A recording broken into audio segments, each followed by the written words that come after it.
বন্ধুরা সবাই কেমন আছেন? আশা করি সবাই ভালো আছেন। এসআর রিভিউ চ্যানেলে সবাইকে স্বাগতম। আমাদের আজকের নতুন ভিডিওতে আমরা আজকে যে বিষয় নিয়ে কথা বলবো সেটা হচ্ছে মেগা স্টার শাকিব খানের দরদ মুভির টিজার নিয়ে। আজকে দরদ মুভির টিজারটি রিলিজ করা হয়েছে। টিজারটিতে আসলে শাকিব খানকে একটা নতুন লুকে দেখা গিয়েছে এবং তার ডায়লগ বাজি ডায়লগের মধ্যেও নতুনত্ব ছিল। অনন্য মামুন পরিচালিত দরদ মুভিটি শাকিব খানের সিনেমা লাইফে নতুন একটি শাকিব খানের ক্যারিয়ারে নতুন একটি মাইলফলক স্পর্শ করতে যাচ্ছে।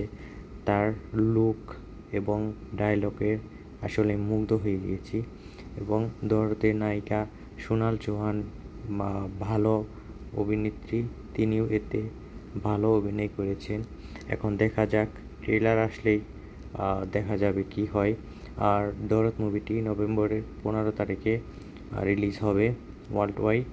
মেগাস্টার শাকিব খানের জন্য শুভকামনা রইল এবং আরেকটা ব্লকবাস্টার হতে যাচ্ছে আশা করি। তো সবাই ভালো থাকবেন আর আমার এই ছোট্ট চ্যানেলটি সবাই সাবস্ক্রাইব করবেন। ধন্যবাদ সবাইকে। আসসালামু আলাইকুম।